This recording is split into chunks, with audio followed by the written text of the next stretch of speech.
খুনি শেখ হাসিনা গতকাল ওনার যে বক্তব্য, আমরা হয়তো মনে করছি তিনি জাতির কাছে নিঃশর্ত ক্ষমা প্রার্থনা করবেন, কিন্তু আমরা সেটি না দেখে তিনি বিভিন্ন হুমকি দিয়েছেন। যেরকম হুমকি গত 15.5 বছরও ছাত্র জনতার উপর দিয়েছেন। সারা বাংলাদেশের সকল শিক্ষা প্রতিষ্ঠানে প্রায় 2600-এরও অধিক শিক্ষা প্রতিষ্ঠানে আমাদের আজকের এরকম কর্মসূচি চলছে। কর্মসূচির দাবি হচ্ছে গত 15.5 বছর ধরে বিভিন্ন ক্যাম্পাসে ছাত্রলীগের সন্ত্রাসীরা যেরকম সাধারণ শিক্ষার্থীদের উপর হামলা করেছে, গণতান্ত্রিক আন্দোলন বাধাগ্রস্ত করেছে, এবং জুলাই এবং আগস্টে গণ অভ্যুত্থানে সরাসরি গুলিবর্ষণ করার চিত্র আপনারা গণমাধ্যমে দেখেছেন।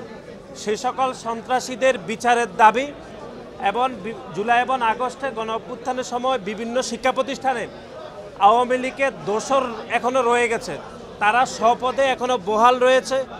তদন্তের মাধ্যমে তাদের বিচার দাবি করার জন্য আজকে আমরা বিভিন্ন শিক্ষা প্রতিষ্ঠানে বিভিন্ন প্রতিষ্ঠানের প্রধানদের নিকট আমরা স্মারকলিপি প্রদান করেছি বাংলাদেশ জাতীয়তাবাদী ছাত্র দলের পক্ষ থেকে। আমরা এটি এজন্যই করছি, সেটি হচ্ছে জুলাই এবং আগস্টে যে 2000-এরও বেশি মানুষ যারা শহীদ হয়েছেন তারা কিন্তু সবাই আইন শৃঙ্খলা রক্ষাকারী বাহিনীর হাতে শহীদ হন নাই, বরং আমরা দেখেছি ছাত্রলীগ, যুবলীগ, আওয়ামী লীগের সন্ত্রাসীরা প্রকাশ্যে গুলিবর্ষণ করেছে। সেই রকম বিশেষ করে ছাত্রলীগের শীর্ষ কোনো সন্ত্রাসীকে এখনও পর্যন্ত এই অন্তর্বর্তীকালীন সরকার গ্রেপ্তার করতে পারেনি, এবং গ্রেপ্তার করার জন্য যে সর্বোচ্চ সচেষ্ট থাকা সেটাও আমরা দেখিনি। যেই কজন সন্ত্রাসী গ্রেপ্তার হয়েছে তাদেরকে ছাত্র জনতাই ধরে পুলিশের হাতে বদ্ধ করেছে। সেজন্য আমরা এই খুনি সংগঠন ছাত্রলীগকে শুধুমাত্র প্রজ্ঞাপনের মাধ্যমে সন্ত্রাস বিরোধী আইনে যে নিষিদ্ধ করেছে, একটি দায়সারা একটি কার্যক্রম আমরা দেখেছি। তাদেরকে গ্রেপ্তার করার যে শক্ত অবস্থান সেটি আমরা এই অন্তর্বর্তীকালীন সরকারের আমরা দেখিনি। সেজন্য তাদের বিচার দাবি, আওয়ামী লীগের দোষরদের বিচার দাবি, এবং বিভিন্ন শিক্ষা প্রতিষ্ঠান এখনও পর্যন্ত জুলাই এবং আগস্টের বিভিন্ন সন্ত্রাসীদের কার্যক্রমের যে তদন্ত সেটিও করে নাই, সে তদন্তের দাবি করে আমরা আজকে স্মারকলিপি দিয়েছি।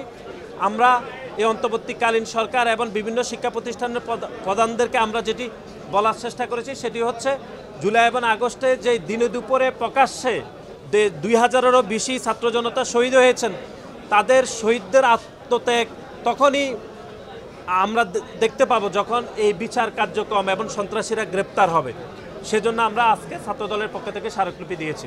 দেখুন, 1975 সালের পট পরিবর্তনের পরেও আপনারা দেখেছি ধানমন্ডির 32 নম্বর বাড়ি অক্ষত ছিল। এরপরে শহীদ প্রেসিডেন্ট জিয়াউর রহমান এবং স্বৈরাচার এরশাদের সময় সেটি অক্ষত ছিল, এবং আমাদের দেশনেত্রী বেগম খালেদা জিয়া যখন রাষ্ট্র ক্ষমতায় ছিলেন তখনই এটি স্বাভাবিক অবস্থায় ছিল।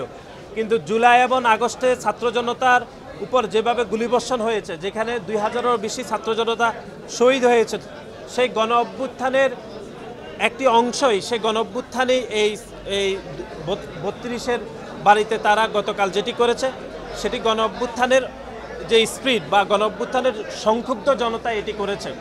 সুতরাং আমরা মনে করছি যে খুনি হাসিনা গতকাল যে বিবৃতি দিয়েছে, তিনি জাতির কাছে কোনো রকম ক্ষমা প্রদর্শন না করে বাংলাদেশের জনগণকে দোষারোপ করেছেন, এবং বাংলাদেশের জনগণকে দেখিয়ে নেবেন এরকম তিনি হুমকি দিয়েছেন।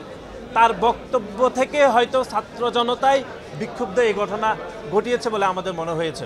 আমরা মনে করছি যে এই খুনি শেখ হাসিনা গতকাল ওনার যে বক্তব্য, আমরা হয়তো মনে করছি তিনি জাতির কাছে নিঃশর্ত ক্ষমা প্রার্থনা করবেন, কিন্তু আমরা সেটি না দেখে তিনি বিভিন্ন হুমকি দিয়েছেন। যেরকম হুমকি গত 15.5 বছরও ছাত্র জনতার উপর দিয়েছেন, জনগণের উপর রেখেছেন, সেরকম হুমকি গতকাল আমরা দেখেছি। সেজন্য হয়তো ছাত্র জনতাই হয়তো বিক্ষুব্ধ হয়ে এরকম 32 নম্বরের বাড়ি ভাঙচুর করেছে, আমাদের সেটি মনে হয়েছে।